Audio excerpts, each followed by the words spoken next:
Hello again. I am in my serious corner another week. I wanted to go through this little slideshow that I've made for farm record keeping and small business management, which is a presentation I'm supposed to make at the end of this month, February 2023, for the Southeast Alaska Farmers Summit. I'm also on a panel on another day about income and expenses, which is why I did that video last week. So this is the first run. I don't know how long this is going to take me.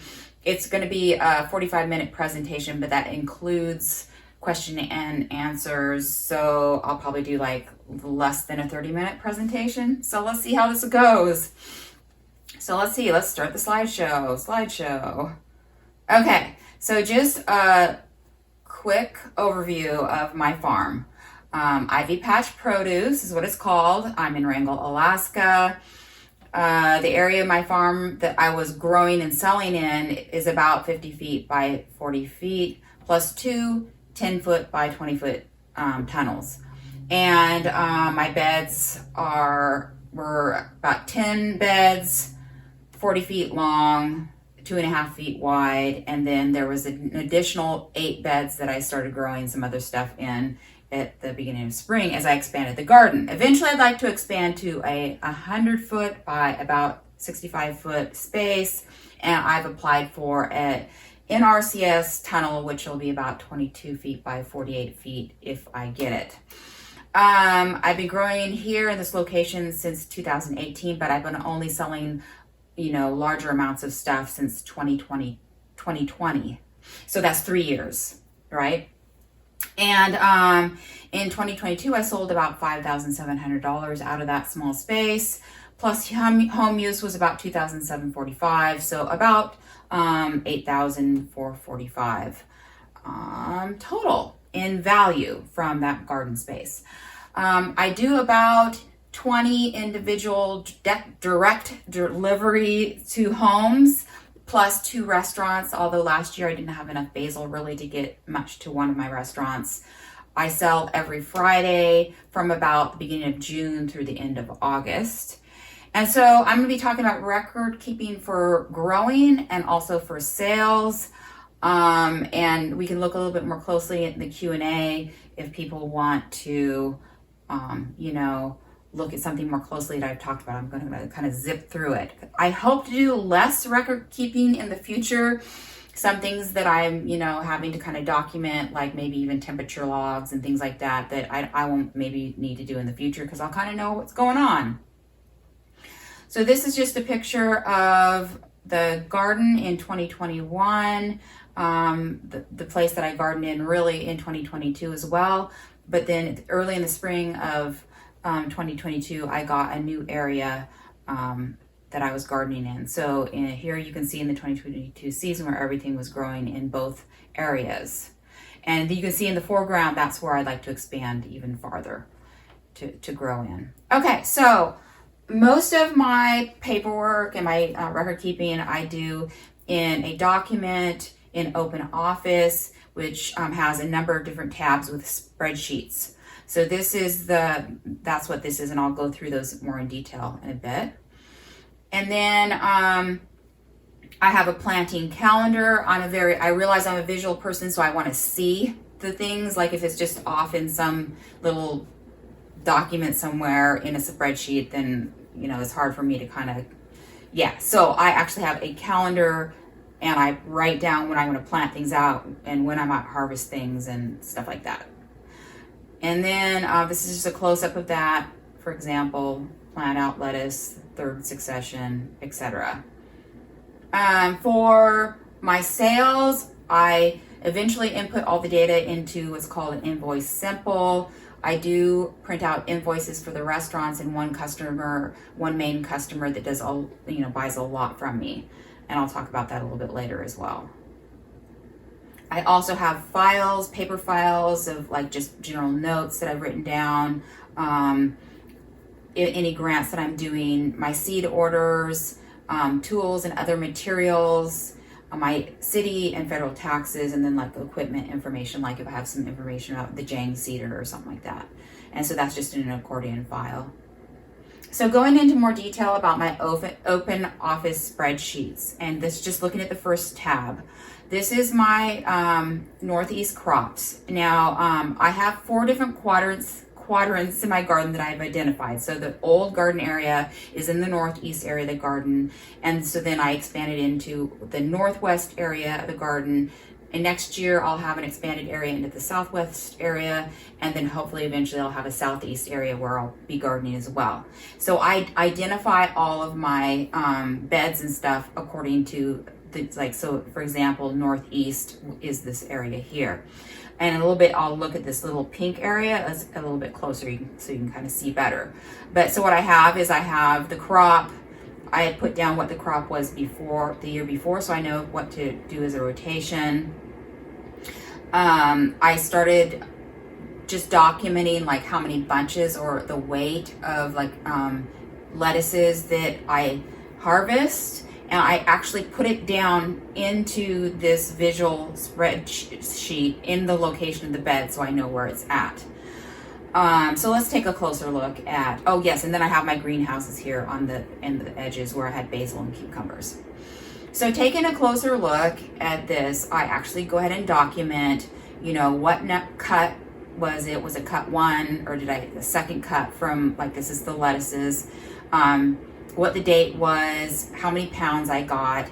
And this, of course, is just the 120-foot section. So for the full 40-foot section, I ended up, with all of the cuts, I ended up with about 53 pounds, and then the value of that, and then the total value for the bed. And you can see here then that I've got these noted as Northeast 8A, Northeast 9A, Northeast 10A, and on the south side, I call it Northeast, 8B,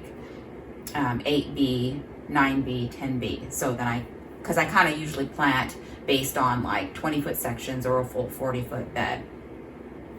So then, that's what I do for the lettuces, but for like kales and carrots and green onions and stuff like that, I actually just talk about, when did I begin the harvest for that whole harvest of the bed. And so that was June 16th, and then I put down the date for the very last harvest. And then I put the total bunches, I collect that information, and then I put down the total bunches, and then I put down the value. And then, of course, this bed also had not only green onions, but also lettuce. So I put the value of the lettuce and the total value for the bed. So that's how that kind of works in this. And so then the next tab, I have a separate spreadsheet for bed prep. So if I put seaweed on it, if I put finished compost on it, if I forked the bed, like broad fork the bed or something like that, I put that down in the separate sheet. So this is for the northeast garden bed, and this is just saying that over in the other direction, there's the northwest garden area. So let's take a look at this pink area here a little bit closer up. And so this says what I did in 2021. Potato fork and fall seaweed, dig under soil in spring and rocks removed, blah, blah, blah. And then in 2022, I crushed seaweed from pathway onto the bed, and I forked the bed and I raked out the bed. So, if I were to put out some lime or whatever else, I would include that in here as well. So that just kind of gives me an idea of what I did. This is the northwest crops. Again, I got that soil early in spring, so I just threw in the information about what I planted and how I prepped the beds all into the same spreadsheet. Okay, so then crop bed length. This is an example of information of record keeping that I'm not going to do anymore, because when I first started, I didn't know how many beds I needed to plant of certain crops. And so I did calculations based on how much I thought I could sell, how many bunches of carrots, etc. And then I calculated how many bed lengths I would need. So I don't need that anymore, because I know now how much I need to plant. So then the next tab is the 2023 seed order. I've changed this form since the 2022 seed order. So it looks a little different. I'm including information about my rollers and gears for the Jang seeder, and also the gritter that I'm using for those crops.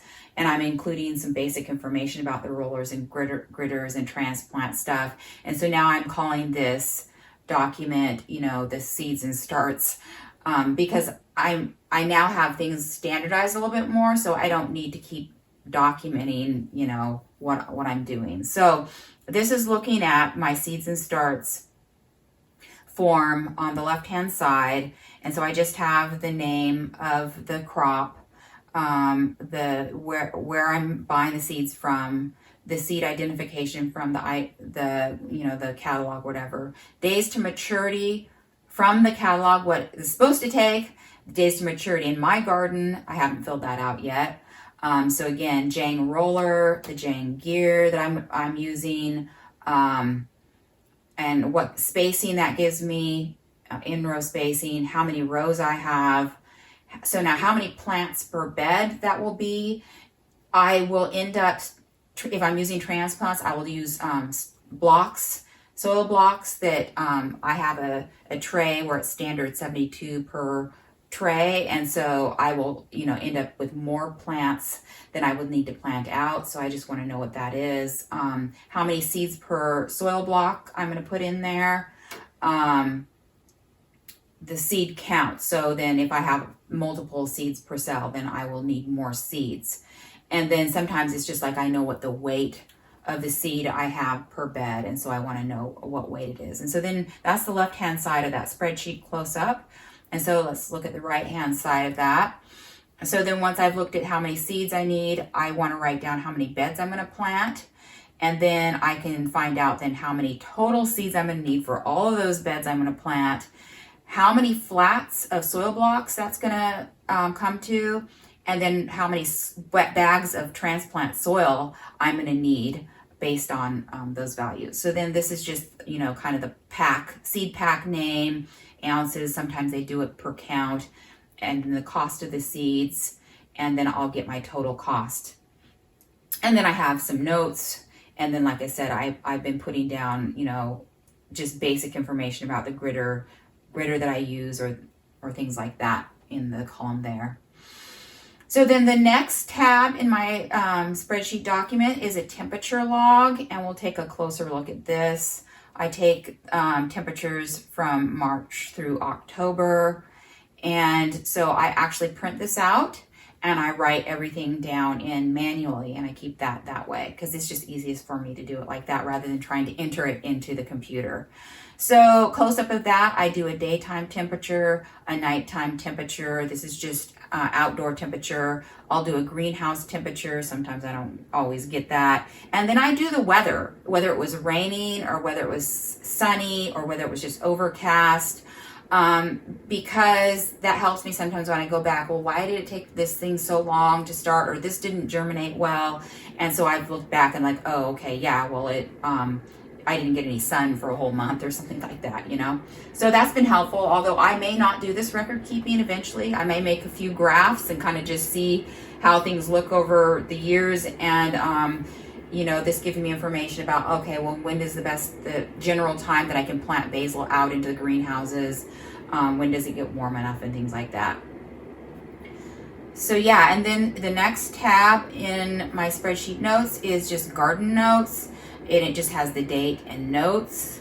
And so I actually print this out and I just fill it out, put that date and the information. I try not to write a book, but sometimes I do end up doing that. Here's a close-up of that, just the date and just, jotting down what happened. And I do all of these handwritten things once per week. I'll talk about that a little bit later. This is the next tab in my spreadsheet. It's the compost log. And I have bin 1, bin 2, bin 3, bin 4, bin 5, and then what goes out on the beds. Let's look closer here at that. I also have I didn't actually fill this bit out this year. The number of trips, like it was first, second, third, fourth trip, and the date. So I kind of know like how many trips did I do this year compared to last year. Like if I'm going out to get seaweed for my compost or something like that. So this is the log filled out. Like I said, I didn't get my trips and dates filled out. And then a close up of that. So in, like, say, bin 1, I put the date, the material that went in or came out, and then, you know, how many inches or feet I put in, what was the height of the pile, you know, like if I put stuff in, and what did it end up being, whether I took stuff in or it came out. And then I say what bed, you know, it went to. If I took compost out, what bed did it go out to, and things like that. Or if I'm pulling, like, cutting clover from a bed, what bed did that clover come from, and then it went into the compost bin. So again, I may simplify this, and this may not be worthwhile to keep that information, but sometimes I'm like, well, what was this compost? Was it just plant waste, or was it seaweed? So it's been nice to know that. So then the next tab is my planting log, and this is a really important log that I keep. Again, I print this out and write the information in, but let's just take a look at what I have in here. So I have the crop variety, the company, usually Territorial or Johnny Seeds. Sometimes it's my own seed that I saved. I started putting in the planned seed date when I plan to put it out, but when sometimes it takes a while, like, oh, I'm late getting it out, so I want to put the actual seed date. Put the year of the seed of the packet that I'm using in case it's old seed, the method that I'm using, whether it's hand seeded, Jane seeded, or transplanted out. So then this column here is the number of plugs. So at the top thing here, I'll put how many plugs, soil blocks that I started, and then how many soil blocks I actually planted out in the lower triangle there. How many seeds per cell I ended up using. So for example, you know, this is stuff that I may eventually not end up writing down all the time, because I will just I'll have a standard that I use, and I'll document that in my seeds and transplants form. But right now I'm still keeping that information. So seeds per cell that I put in each soil blocks when I'm making transplants. So for direct seeded stuff, what was the weight of what it went into, or, you know, direct seeded or Jane seeded, what was the weight of the seed that went into it, or what was the spacing of the seeds, like if I hand seeded, was it an inch in row spacing. The bed identification, this is where this comes in handy, where I'd say, okay, well, this was Northeast 7A bed. And then the bed size, whether I planted just 10 feet of something or whether it was a whole 40-foot bed. The number of bed rows, sometimes I'll do 5 rows, or sometimes I'll do 9 rows, or if it's like sugar snap peas, if it's, say, just 1 row. The germination date, whether it was transplants or whether it was direct seeded. So then for transplants, I have a R plant date, or ready to plant date. So I could plant this out right now, but sometimes the weather isn't right, or sometimes I haven't, you know, I can't get to it in time. And so then I have an actual plant date. So that gives me days to maturity, which are real, rather than, like, it seems like it's such a long days to maturity. Why couldn't I have gotten it in it simply because I couldn't get the plants out on time? So then there's a mature date and a harvest date, because sometimes it's mature and I could harvest it, but maybe I'll wait for a week before I harvest it. So again, that's good to know for days to maturity. So then I have the catalog days to maturity, and my days to maturity in my garden. Again, that's something I probably won't, I'll just collect in that one seeds and transplants document at some point. So yeah, so that's it. I have some notes there. So you can see I print this out, I fill it out by hand. I like to do it that way. And then a kind of a close-up of what it looks like.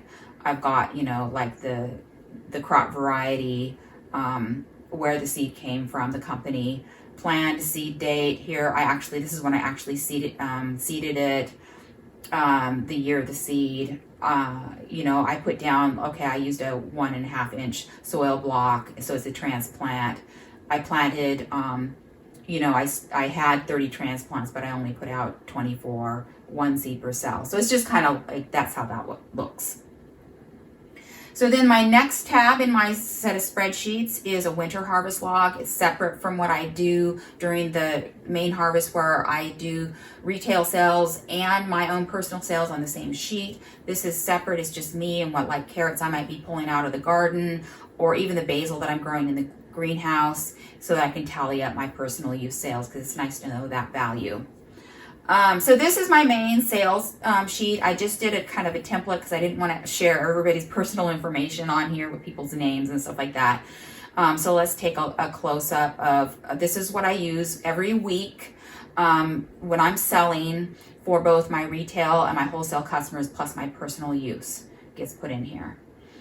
So this is what this looks like a little bit closer up. You probably can't see, but this is each of the different items that I have available: carrot bunches, kale bunches, things like that. I have the customer, I have one main customer that buys a lot from me, and so I put them here, and then I'll take out, you know, their information if I just want to know what I sold to everybody else. But then I also, so that's the wrangle delivery, what I sold to everybody else, and then the retail all, where you know, everybody, including my main customer. So if I write down here, if I write down in a block that somebody bought 6 of an item, then like this is parsley, then it totals the cost for me plus the tax and plus the total. And so then I have the retail all, and then I have my restaurants, restaurant 1, restaurant 2, and I have different costs, wholesale costs for them, and taxes don't come out for them, and then I have a grand total. So then let's go down farther in the document here in the spreadsheet, and you can see again my grand total, and then I have at the bottom what the, you know, because sometimes it's really long, so I can't really see what you know, what the crop was. So I have the crop again here at the bottom. Total harvested. So like I'll put down, I harvested 6 of a carrot bunch, for example. I'll put down the identification of the bed that I got it from. And if I have more harvested than what I sold, then that is my personal use. I use that, and then it calculates at the very bottom right-hand corner what my personal use was. And then I actually print these out, and I take them with me to use as a pick for my orders when I'm delivering to each house. And I pick it, the orders at each house and put them in bags and take them there with people. So then, again, this is my Invoice Simple. So once I have all my, I generate invoices for my restaurants and for my main customer, but I put all of the information from that wrangle delivery. I just pull it from that one spreadsheet and plop it in here, and then it tells me what I sold to everybody else. So that's nice, pretty handy, because then you can look back at Invoice Simple. It tells you, you can, you know, look at what you sold to the wrangle delivery versus what you sold to restaurants and things like that. So then my next tab in my thing of spreadsheets is just a customer contact list. I have the name, where they're located, their address, or something identifying where they live, and a phone number where I can text them, because what I learned is it's super important. I send out my information, hey, you guys, this is what I have available. I do it by text. I get my orders coming in by text. If they're not at the location when I'm dropping off, I can text them and say, hey, I dropped things off. I didn't get your payment. I'll catch you later, whatever. So that's my contact list. And then last but not least, in my spreadsheets, I have my tax form. And then a close-up. This is my federal taxes. So just at the end of the season, I'll collect that information together. I pull things from my Invoice Simple, from my notes and things like that for my expenses. And so that's just kind of based on what would become from a Schedule F for farm, you know, income and stuff like that. Yeah, so there's that. And then what I do is I take all this information. I do a weekly YouTube video that I publish. And so it's essentially kind of a video log for the most part.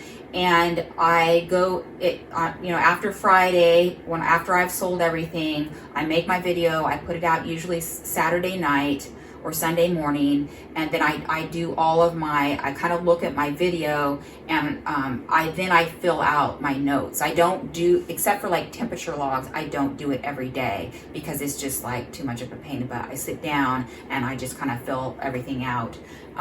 Compost log, you know, my other logs on that day. So that is kind of everything. And so now I will take questions. Hey, you guys, how long did it take? We'll have to see. So you guys, yes, that is my little presentation. And I don't know, I probably talked too fast. As I was fiddling with my video, I realized that, oh, I have a couple of extra files that I didn't talk about.